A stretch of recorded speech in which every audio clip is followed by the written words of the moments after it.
Sise People's Park waqopheka umlando kwi-Mother of All Maskandi Festival asuka madoda yathatha insizwa yasenkandla ikhondamu nalo emva kwethu namhlanje uqophile umlando sibonile ngonyaka odlule ukuthi ke uGatsheni naye uyakahlomula lo ikhondamu lomkomelo bafo usizwe njani osukwini namhlanje ujabule kangaka nali ikhondamu sebekunika ikhiye mfowethu.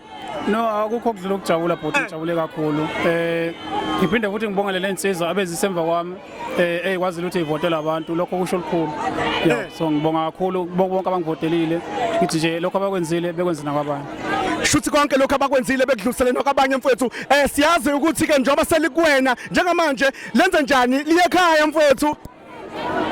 Bengabi naloko uhlelo njengamanje futhi akukho okudlula ukuthi einsukwini elihambele ekhaya liyobona lo khosi wamadlozi.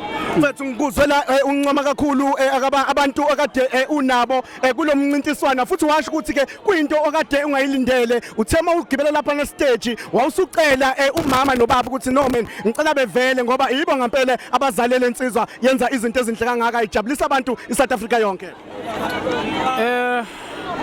Ngicabanga ukuthi bengeke kube right ukuthi ngibongela kakhulu uLimithi ngempela ke uqophile ke umlando namhlanje kwi-Mother of All Maskandi Festival 2025 la ngempela ke besigubha khona ke unyaka wesibili akasithembe ukuthi ke nangonyaka ozayo kukhona futhi omunye ozolandela elikomelise ikhwandamu kanti ikamela TV sithe imashelela TV. Thank you kamela mike MC Nkomoso ngiyabonga.